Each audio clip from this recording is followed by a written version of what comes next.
Hey, I'm Tamara Kendacker, and this is The Decibel from the Globe and Mail. So, if you grew up celebrating Canada Day, the holiday might bring up certain feelings for you. Maybe a sense of national pride, or memories of concerts and festivals and parades of people dressed in red and white who are all there to celebrate the founding of what's known as Canada.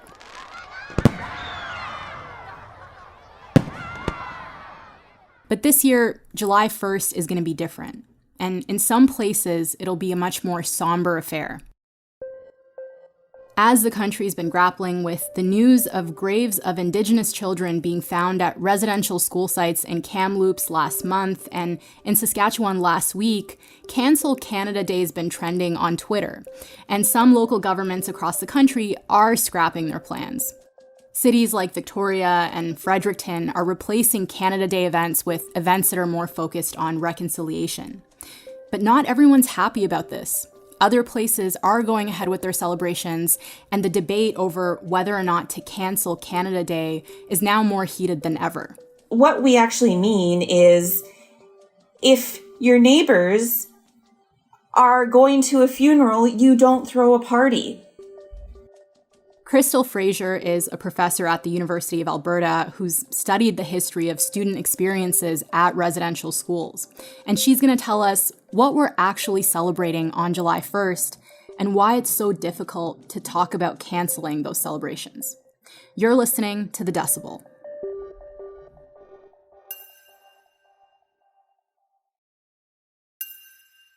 Hi, Crystal. Welcome to the show. Gwichyà, good day. It's my pleasure to be here. So my first question for you is, when you think of Canada Day, what comes to mind? Well, as an Indigenous person, as someone who's Gwichyà Gwich'in, I think about my grandmother who was institutionalized at Immaculate Conception Indian Residential School in Inuvik and lost her sister to that school. I think about my mother who was forced to go to Gwichyà Hall in Inuvik, one of the most notorious institutions for sexual violence.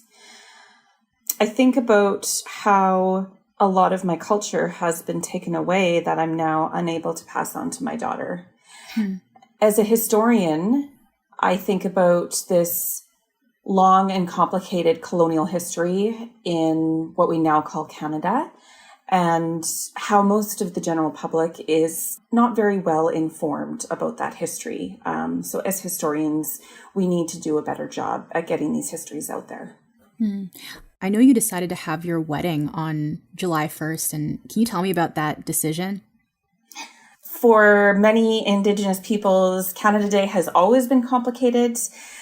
So in 2009, my partner and I decided to get married on July 1st. In part, that was a strategic decision because we didn't really celebrate Canada Day anyway.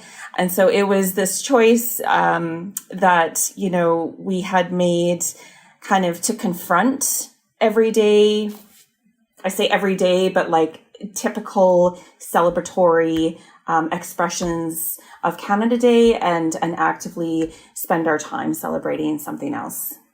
Mm-hmm. Yeah, I wanted to ask you about that. I was just struck by that because it's such a personal thing, and it just kind of speaks, I think, to how significant the meaning of Canada Day is for Indigenous people, right? Yes. So we've seen many communities in recent days that say they're canceling Canada Day celebrations, from Victoria to communities in New Brunswick, in light of the findings of these graves at former residential school sites across the country. But people have been questioning Canada Day celebrations going back many decades. What do you think has changed? And I just wonder, because Canada's history with Indigenous people hasn't changed. That's right. And so, for Indigenous people, honestly, not a lot has changed. Our relatives, our elders, our communities often have known about these unmarked graves. For sure, we've known about the death of children at Indian residential schools. Now what's happening is I think there's a series of events that we can point to in recent history. And so we have public, widespread stories about sexual assault and violence at these schools during the 1990s. The Truth and Reconciliation Commission of Canada, the inquiry into missing and murdered Indigenous women and girls.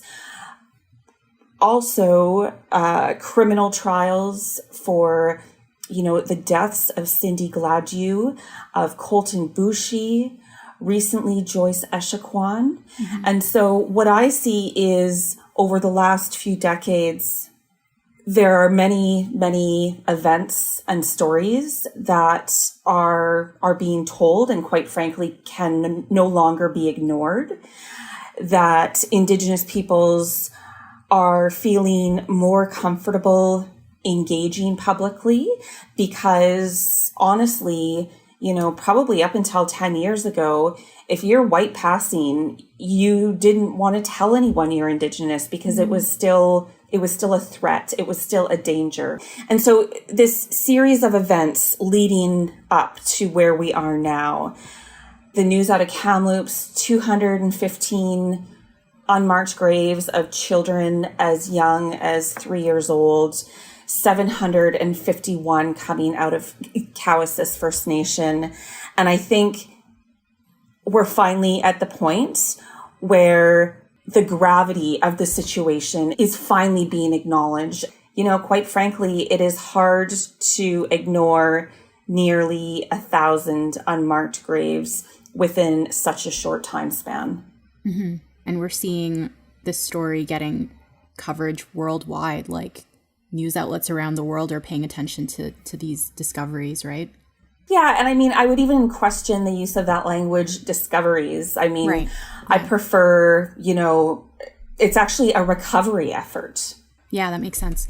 But the thing is, we're seeing all these events being canceled, but this is still a very divisive issue, right? We heard Conservative leader Erin O'Toole last week talking about how the road to reconciliation doesn't involve tearing Canada down, and that injustices in our past are used to attack the very idea of Canada itself. Canada Day, our day of celebration, when Canadians of every background come together to give thanks for living in the greatest country in the world. As someone who served Canada and will soon ask for the trust to lead this country, I can't stay silent when people want to cancel Canada Day. What do you think is the idea of Canada that he's talking about? I think it was very strategic that Erin O'Toole blamed this movement on activists when we all know that he really means Indigenous peoples. And, there have been other defenders also. Jason Kenney has called John A. Macdonald a great leader and a great man.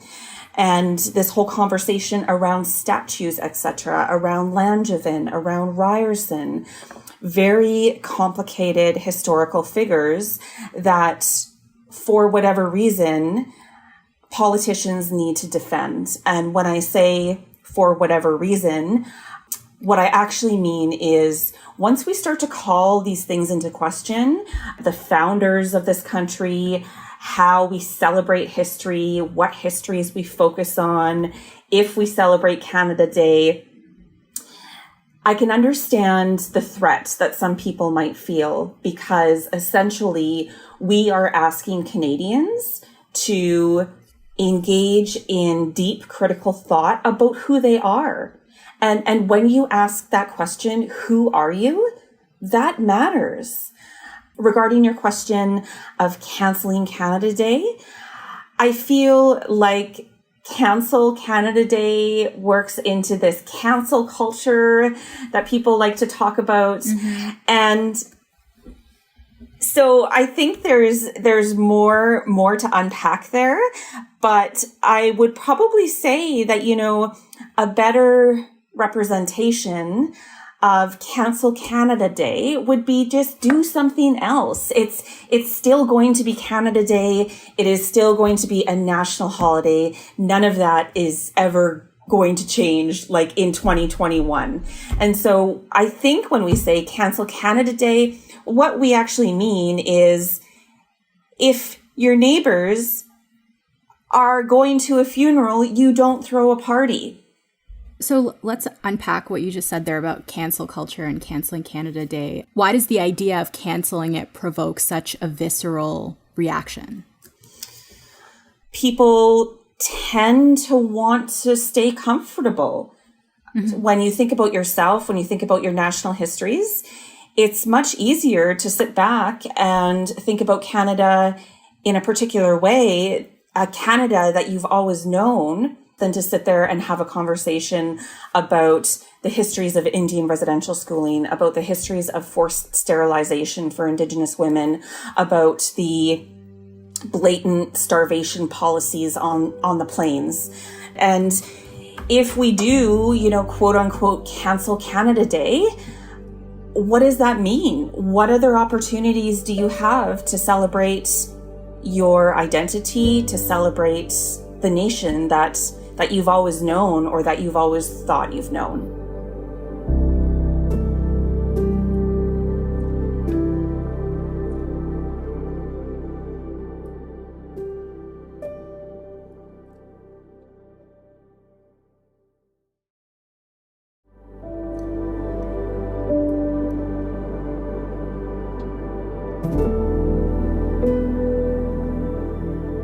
I wanted to ask you a question about immigrants.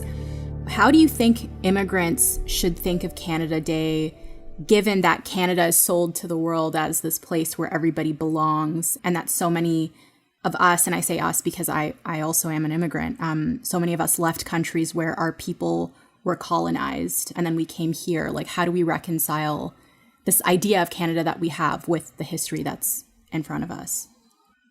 Short answer is I don't know. The long answer, I suppose, is so in this country, there has been long and national conversations about how Indigenous peoples were traumatized at Indian residential schools, about how that trauma, which looks like suicide, addiction, homelessness, domestic violence, etc., how that trauma is now intergenerational.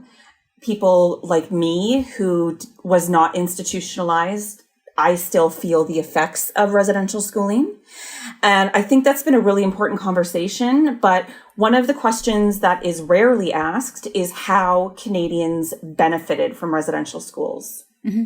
And so for immigrants and people like you, I would just engage in this process of asking yourself these harder questions. And so when you arrived here, how did the dispossession of Indigenous peoples facilitate the kind of lifestyle that you have now? Mm-hmm. I'm not sure where you're calling in from, but is there a treaty in that area, or is it unceded lands? How is it that, you're able to live in a home or an apartment and work a job and basically profit from the lands that belonged to Indigenous peoples who have lived here since time immemorial?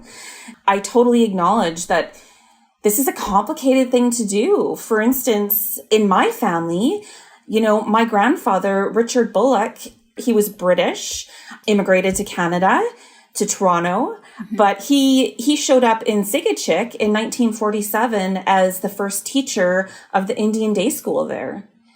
We know that Indian day schools were also a part of this colonial system that sought to eliminate the Indian in the child, if I'm to borrow a quote from Duncan Campbell Scott, the former head of Indian Affairs.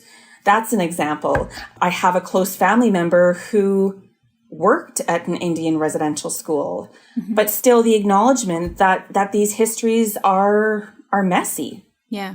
So I've also heard you talk about how quickly the conversation has moved from sadness and mourning when we heard the news about Kamloops to reconciliation, and that the big piece missing was accountability. And I wonder if you can unpack for us what that means, and also if you can just talk about what it is about Canadian governance or society or culture that prevents that accountability from happening?